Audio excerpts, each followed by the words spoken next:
Perkenalkan, nama saya Juwita Gultom dengan NIM 201124078. Saya akan membawakan materi tentang kisah penciptaan.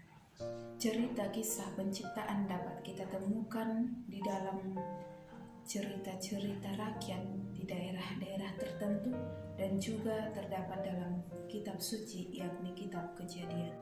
Perlu kita ketahui bahwa dalam kisah penciptaan ada dua istilah, yakni pertama teogoni.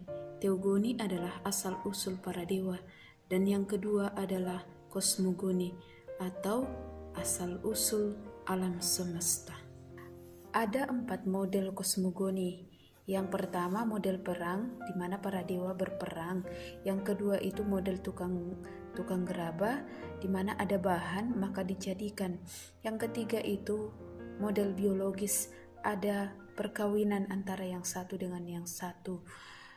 Dan yang keempat adalah lewat sabda, di mana Allah bersabda maka segala sesuatu dijadikan. Dan yang berikut adalah teogoni.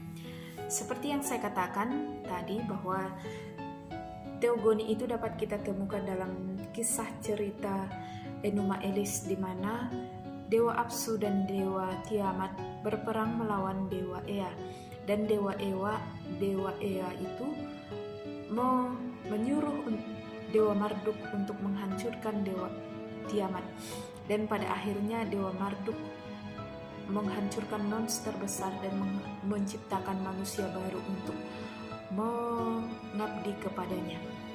Seperti itu. Dan di dalam kitab suci ini kita tidak dapat temukan, karena di dalam kitab suci itu menceritakan bagaimana Allah itu menciptakan segala sesuatu. Di sana tidak diceritakan tentang bagaimana Allah itu diciptakan, karena Allah itu sudah ada sejak dahulu sebelum ada segala sesuatu.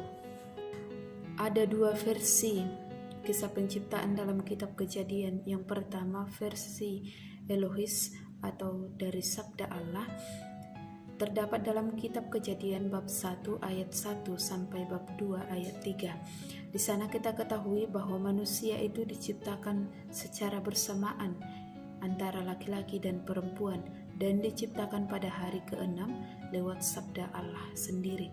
Dan yang kedua adalah dari debu tanah atau versi Yahwis, terdapat pada kitab Kejadian bab 2 ayat 5 sampai 25.